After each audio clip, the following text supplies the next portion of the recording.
A visitor wanted to know that how to control the mind. Maharshi asked him, "What is mind? Do you know? Whose is the mind?" The visitor said, "Mind always wanders. I cannot control it."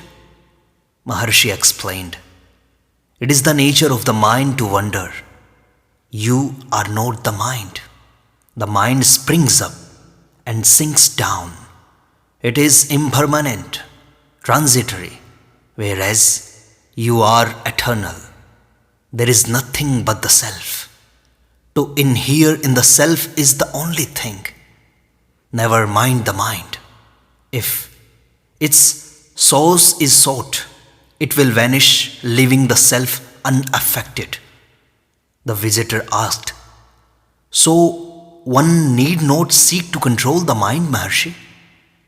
Maharshi explained, "There is no mind to control if you realize the self. The mind vanishing, the self shines forth. In the realized man, the mind may be active or inactive. The self alone remains for him.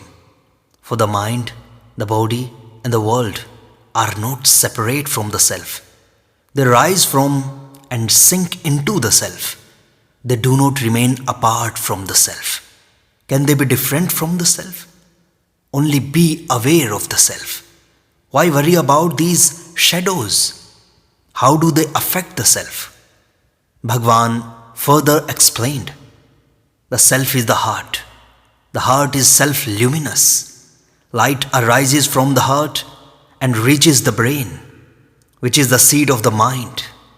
The world is seen with the mind, that is, by the reflected light of the self.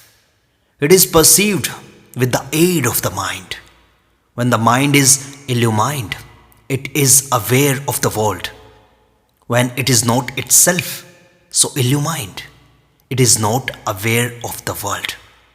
If the mind is turned in towards the source of the light, objective knowledge ceases and self alone shines forth as the heart.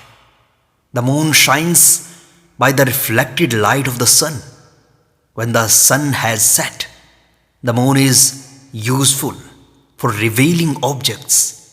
When the sun has risen, no one needs the moon, although the pale disk of the moon is visible in the sky. So, it is with the mind and the heart. The mind is useful because of its reflected light. It is used for seeing objects. When it is turned into the source of the light, the source of illumination shines forth by itself, and the mind remains dim and useless like the moon in daytime."